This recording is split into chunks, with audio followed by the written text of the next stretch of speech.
Good afternoon friends. हम इस समय हिंदू विवाह अधिनियम 1955 एक्ट नंबर 25 पर चर्चा कर रहे हैं। इस पर हमने पिछले वीडियो में धारा 4 तक की धारा 3 तक का कंप्लीट कर लिया था। आज हम धारा 4 पे चर्चा करेंगे और धारा 5 पे चर्चा करेंगे। धारा 4 जो है ओवर राइडिंग इफेक्ट के बारे में बताता है। इसमें कहा गया है कि इस अधिनियम में अंततः अभियुक्त रूपेण उपबंधित को छोड़ करके हिंदू विवाह का कोई पाठ, नियम या निर्वचन या उस विधि की भाग रूपी रूढ़ी या प्रथा जो कि इस अधिनियम के प्रारंभ होने से अव्याहित पूर्व प्रवृत्ति ऐसे किसी बात के बारे में प्रभाव शून्य हो जाएगी, जिसके लिए इस अधिनियम द्वारा उपबंध किया गया है। संक्षेप में हम इतना ही कहेंगे कि हिंदू विवाह अधिनियम 1955 लागू होने से पूर्व यदि कोई नियम कानून था, वो हिंदू विवाह अधिनियम लागू होने के बाद से प्रभावी नहीं रहेगा। कोई अन्य विधि जो इस अधिनियम के प्रारंभ से अव्याहत प्रवृत्ति और इस प्रभाव शून्य हो जाएगी, जहाँ तक इस अधिनियम में अंतर विश्व उपबंधों में से किसी से असंगत है। और any other law in force immediately before the commencement of this act shall cease to have effect insofar as it is inconsistent with any of the provision contained in this act। आगे हम चर्चा करेंगे हिंदू विवाह। हिंदू विवाह जो है chapter 2 में है और ये सेक्शन 5 से लेकर के सेक्शन 8 तक की इसमें बताया गया है। हिंदू विवाह की शर्तें सेक्शन 5 में बताई गई हैं। अगर इस शर्तों में से कोई भी शर्त पूरी नहीं होती है तो उस कंडीशन में विवाह जो होगा वो पूर्ण नहीं माना जाता है। क्या शर्तें हैं हिंदू विवाह की शर्तें? 2 हिंदुओं के बीच में विवाह इस सूरत में अनुष्ठित किया जाएगा जिसमें कि निम्न शर्तें पूरी की जाती हैं। पहला, दोनों पक्षकार में से किसी का पति या पत्नी विवाह के समय जीवित रहा। Neither party has a spouse living at the time of marriage. और यदि जीवित है तो विवाह क्या होगा? वाइड हो जाएगा। नंबर 2 है at the time of marriage neither party. Number 1 a है incapable of giving valid consents to it consequence of the unsoundness of mind. B है तो capable of giving valid consent has been suffering from the mental disorder of such kind or such an extent as to unfit for marriage and the procreation of children। C है has been subject to recurrent attack of insanity। क्या इसको कहा जाएगा? विवाह के समय से दोनों पक्षकार में से कोई भी पक्षकार यदि चित्त विकृति के कारण विधिमान सम्मति देने में असमर्थ है, खा या फिर विधिमान सम्मति देने में समर्थ तो है परंतु वो इस प्रकार से इस हद तक इस मानसिक विकार से ग्रस्त है कि ना तो विवाह और ना ही संतान उत्पत्ति के अयोग्य, या उसे उन्मत्तता का दौरा बार बार पड़ता। ये इसकी दूसरी कंडीशन है। तीसरी कंडीशन क्या है? वर ने 21 वर्ष की आयु या फिर 18 वर्ष की आयु विवाह के समय पूरी कर ली है और यदि नहीं पूरी करती है तो विवाह वैलिड तो होगा परंतु वो दंडनीय होगा।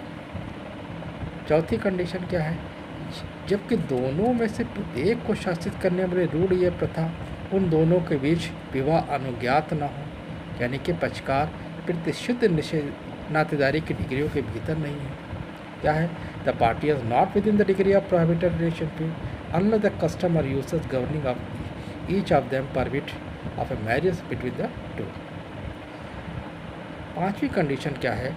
जब तक कि उनमें से प्रत्येक को शासित करने वाली रूढ़ी यह प्रथा उन दोनों के बीच में विवाह अनुज्ञात न हो, पक्षकार एक दूसरे के सापिंड नहीं होंगे। The parties are not sapinda of each other unless the custom or usages governing each of them permit of marriage between them two. इसमें यह कहा गया है 5वीं शर्त में कि पक्षकार के बीच में जो रिश्तेदारी होगी, नातेदारी होगी, वो सापिंड वाली नहीं होगी, लेकिन उस कंडीशन में हो सकती है जब कस्टम और यूजेस इसको परमिट करते हैं। अब हिंदू विवाह की शर्तें और उल्लंघन के परिणाम के बारे में थोड़ा सा चर्चा कर लेते हैं।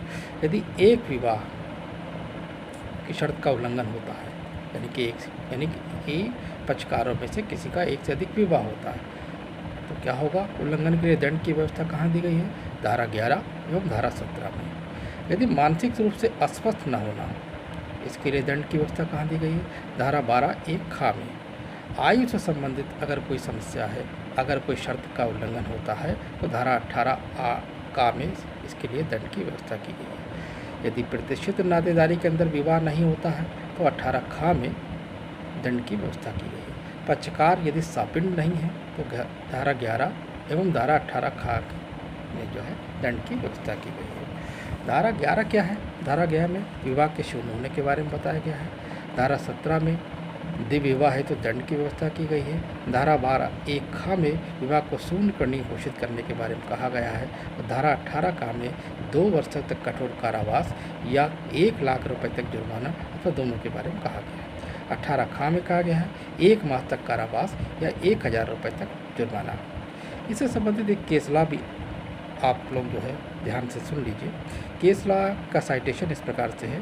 वलसम्मा पाल बनाम कोचीन विश्वविद्यालय AIR 1966 1996 सुप्रीम कोर्ट 1011। इसमें क्या कहा गया है? इसमें यह कहा गया है कि इस अधिनियम के अंदर विवाह की वैधता के संबंध में समाज या पति पत्नी के माता पिता द्वारा विवाह की मान्यता देना कोई पूर्व शर्त नहीं होती है। यानी यदि धारा 12 में प्रतिवादी शर्तें पूरी होती हैं तो विवाह मान्य होगा। एक दूसरा केस लॉ है वीरेंद्र कुमार बनाम गुलाम चंद रूनवाल बनाम प्रीता वीरेंद्र कुमार रूनवाल AIR 2009 NOC 1892 मुंबई।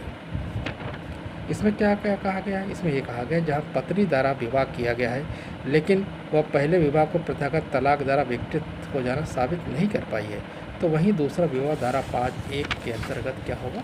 शून्य माना जाएगा।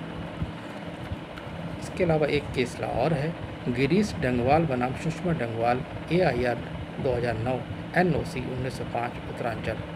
केवल भूलने के स्वभाव को पागलपन या जड़ता नहीं कहा जा सकता। ऐसा विवाह अकृत एवं शून्य नहीं होता। ये जो है इससे संबंधित केस लॉ है।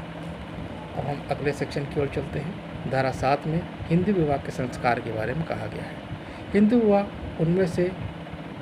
उनमें के पक्षकारों में से किसी के रूढ़िगत आचारों और संस्कारों के अनुरूप अनुष्ठापित किया जा सकेगा। Hindu marriage may be solemnized in accordance with the customs, rites and ceremonies of either party thereto। जहाँ कि ऐसे आचार और संस्कारों के अंतर्गत सप्तपदी है, अर्थात अग्नि के समक्ष वर और वधू के संयुक्तता 7 पद लेने हैं, वहाँ विवाह पूरा और बातकर तब हो जाता है जबकि 7वां पद पूरा कर लिया जाता है। Where such rite and ceremony include the saptapadi, that is the taking of 7 steps by the bridegroom and the bride jointly before the sacred fire, the marriage become complete and binding when the 7th step is taken. There should be following rites and ceremony for marriage to be solemnized according with the Shastric manner, namely Kanyadyan, Vivahom and Panigrahan Shaptapadi। विवाह के शास्त्रीय रूप से अनुष्ठान किए जाने के लिए निम्नलिखित कर्मकांड आवश्यक हैं। क्या? कन्यादान और पाणिग्रहण, विवाह होम, शपथपदी। इसमें एक केस लॉ है शांता देव बनाम कंचन प्रभा देवी AIR 1991 सुप्रीम कोर्ट 816। इसमें कहा गया है कि विवाह के कर्मकांड किए जाने का सबूत मान विवाह के लिए आवश्यक है। इसके अलावा दूसरा केस लॉ है भाऊराम बनाम state of Maharashtra AIR 1965 SC supreme court 1564। इसमें क्या कहा गया है? इसमें यह कहा गया है कि जहाँ सप्तपदी आवश्यक हो वहाँ सप्तपदी को पूरा किया जाना चाहिए। यानी कि सप्तपदी के ऑप्शनल होने के बारे में कहा गया है कि लेकिन जहाँ पर कस्टम और यूसेज के अनुसार सप्तपदी आवश्यक है तो वहाँ उसका पूरा किया जाना चाहिए। अगर वो नहीं पूरा किया जाता है तो विवाह जो है कंप्लीट नहीं माना जाएगा। सेक्शन 8 के बारे में कहा गया है। सेक्शन 8 जो है हिंदू विवाह के रजिस्ट्रीकरण के बारे में बताता है। ये क्या है? ये राज्य सरकार हिंदू विवाह को सिद्ध सुकर बनाने के प्रयोजन के लिए या उपयोजन करने के लिए नियम बना सकती है कि ऐसे विवाह के पक्षकार अपने विवाह से संबंधित विशिष्टियाँ इस प्रयोजन के रखे जाने वाले हिंदू विवाह रजिस्टर में ऐसी रीत से और ऐसी शर्तों के अधीन रहकर जैसा कि विहित किया जाए प्रविष्ट कर सकेंगे। नंबर 2 है, यदि राज्य सरकार की राय है कि ऐसा करना आवश्यक है स्टिकर है, तो यह उपधारा 1 में अंतर्भित किसी बात के होते हुए ये उपबंध कर सकती है कि उपधारा 1 में निर्दिष्ट वे विशिष्टियों को प्रविष्ट करना और उस राज्य में या उसके किसी भाग में या सब अवस्थाओं में या ऐसी अवस्थाओं में जैसे कि उल्लेखित किया जाए अनिवार्य होगा। जहाँ तक कि ऐसा कोई निर्देश निकाला गया है वहाँ इस निमित्त बनाए गए नियम का उल्लंघन करने वाले कोई व्यक्ति जुर्माने से, जो कि 25 रुपये तक हो सकता, दंडनीय होगा। इस धारा के अधीन बनाए गए सब नियम अपने बनाए जाने के यथाशक्य शीघ्र पश्चात राज्य विधानमंडल के समय रखे जाएंगे। हिंदू विवाह रजिस्टर सख्त युक्त समय पर निरीक्षण करने के लिए खुला रहेगा और उनके अंतर्विष्ट केवल साक्ष्य के रूप में ग्राह्य होंगे। रजिस्ट्रार आवेदन किए जाने पर और अपने या को विहित फीस देनगिया किए जाने पर उसे प्रमाणित विवरण देगा।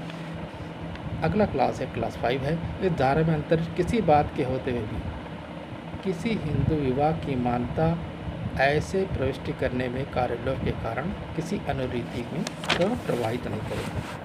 अब इसका इंग्लिश वर्जन समझने का प्रयास करते हैं। For the purpose of facilitating the proof of Hindu marriage, the state government may make rules for providing that the parties to any such marriage may have the particulars relating to their marriage entered in such manner and subject to such condition as may be prescribed in a Hindu marriage register kept for the purpose. Class 2 है, notwithstanding anything contained in subsection 1, the state government may, if it is opinion that it is necessary or expedient to do, provide that the entering of the particular referred to in subsection 1 shall be compulsory in the state or in any part thereof, whether in all cases or in such cases as may be specified, and where any such direction has been issued, any person contravening any rule made in this behalf shall be punishable with fine which may extend it 25 rupees. Class 3 है, all rules made under this section shall be laid before the state legislature as soon as may be after they are made. The Hindu marriage register shall at all reasonable time be open for inspection, shall be admissible as evidence of the statement thereon contained and certified extract thereof shall on application be given by the registrar on payment to him of the prescribed fees. Class 5 and notwithstanding anything contained in this section, the validity of Hindu marriage shall in no way be altered by the commission to make the entry. अब registration से संबंधित एक case law जो है, बहुत famous case law है, Seema versus Ashwani Kumar AIR 2006, supreme court, page number है 1158 यानी 1158। Registration of Hindu marriage should be made compulsory. Hindu विवाह के रजिस्ट्रेशन को अनिवार्य बनाना चाहिए। ये सीमा वर्सेस अश्विनी में ये डायरेक्शन जो है लेजिस्लेचर के लिए दिया गया था।